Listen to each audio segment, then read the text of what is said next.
साथियों, ये जो बंगाल के अंदर चुनाव हुआ ना, ये पूरा का पूरा स्क्रिप्टेड था, लिखा था। और किस बंदे को इसमें मोहरा बना के पूरे इस प्रकरण में अगर देखा जाए तो एक बंदे को इन्होंने बीजेपी वालों ने मोहरा बना के पेश किया। तो अभी हम थोड़ा सा उस पर चर्चा करेंगे।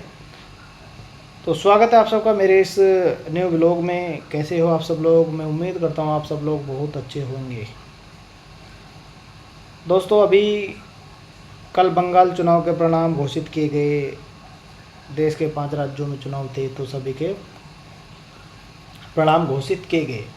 बंगाल में फुल बहुमत के साथ बीजेपी आई है। आसाम में रिपीट बीजेपी आई है। उधर एक राज्य में और आई है।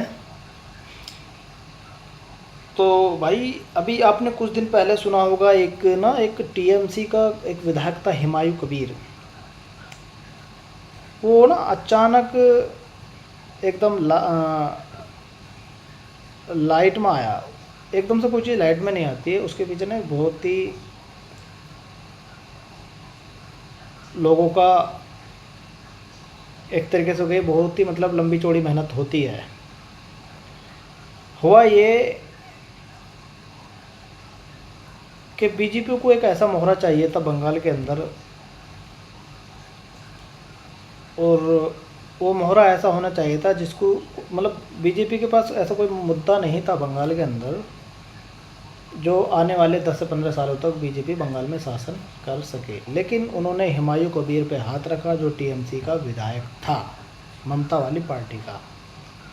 हुआ ये, टीएमसी को 1000 करोड़ की डील बीजेपी के साथ डन हुई, और उससे बोला कि भाई तू एक यहाँ बाबरी मस्जिद का निर्माण कर, और बाबरी मस्जिद का निर्माण कर, हम तुझे 1000 करोड़ रुपए देंगे।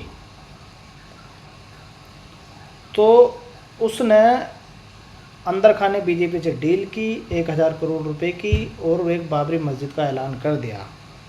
ठीक है। और जो माननीय जी हमारे जो दिल्ली के अंदर माननीय बैठे हुए हैं, वो अगर देश के अंदर कोई छोटी मोटी कोई मुद्दा उठता तो उस पर तुरंत वो एक्शन लेते, बट इस मुद्दे पर उन्होंने एक्शन नहीं लिया, क्योंकि वो चाहते थे कि बंगाल में एक ऐसा हमारे लिए एक मुद्दा बनकर तैयार हो जाए जिस पर हम चुनाव लड़ें। हुआ ये, बहरहाल उसकी बाबरी मस्जिद की नींव भी रखी गई। कुछ मुस्लिम लोग काफ़ी तादाद में उन्होंने चंदा भी दिया, वहाँ पहुँचे, नींव रखी गई। और मज़े की बात तो ये, इस चुनाव के अंदर हुमायूं कबीर 2 सीटों से लड़ा, और दोनों सीटों से 50,000 वोटों के अंतर से जीता। जबकि चाहे वो कांग्रेस हो, टीएमसी हो, उनके जो विधायक चुनाव लड़ रहे थे वो बुरी तरीके से हार का सामना किया। यहाँ तक कि ममता भी अपनी कुर्सी नहीं बचा पाई। और सबसे बड़ी बात, जितनी भी हमारे देश के अंदर एजेंसियां हैं, उन सभी एजेंसियों ने या ऊपर जो वरिष्ठ अधिकारी लोग बैठे, उन्होंने हुमायूं कबीर की कोई जांच नहीं की हुई है। 1000 करोड़ की भी जांच नहीं हुई, विदेशी फंडिंग का भी कोई जांच नहीं हुई, और आज वो Z+ सिक्योरिटी के साथ में घूम रहा है, क्योंकि 2 सीटों से जीता है। अब मुद्दा ये बना है, बीजेपी के हाथ में ये मुद्दा आया, आगे आने वाले 10 से 15 साल तक बीजेपी को बंगाल में कोई हरा नहीं सकता, क्योंकि बंगाल में 10 से 15 साल तक बीजेपी का ही मुख्यमंत्री होगा आने वाले टाइम में। क्योंकि बीजेपी काफ़ी सालों से ये मेहनत कर रही थी कि भाई एक बंगाल एक ऐसा राज्य है जहाँ पे इनकी सरकार नहीं बनती है।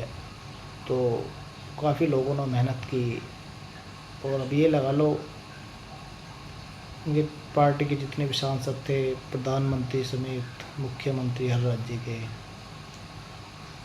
और हर राज्य के जो अध्यक्ष होते हैं, देश के इनके राष्ट्रीय अध्यक्ष जो होते हैं, सभी लोगों ने पूरी मेहनत बंगाल के अंदर की चुनाव को एकतरफा करने के लिए। सभी मुद्दे इन्होंने वहाँ लोगों को उठाए, और आप तो जानते हो बीजेपी चुनाव किस तरह से लड़ती है, वो तो आप हर राज्य में देखते ही हो। तो यहाँ पे इनको एक मोहरा मिल गया है हुमायूं कबीर के नाम पे, जिसको इन्होंने खूब जमकर ट्रोल किया, लोगों को एकत्रित किया हिंदू मुस्लिम के नाम पर। वो हमें हमें क्या, आप सभी पूरे देश को उसी दिन दिख गया था जिस दिन उसने बाबरी मस्जिद की नींव रखी थी। बहरहाल जो हुआ वो तो होना ही था भाई। अभी एक शासन बीजेपी किस तरह बंगाल में चलाती है, कितना लोगों को रोज़गार देती है, ये देखने वाली बातें होंगी आने वाले टाइम में। तो मिलते हैं नेक्स्ट व्लॉग में, बाय।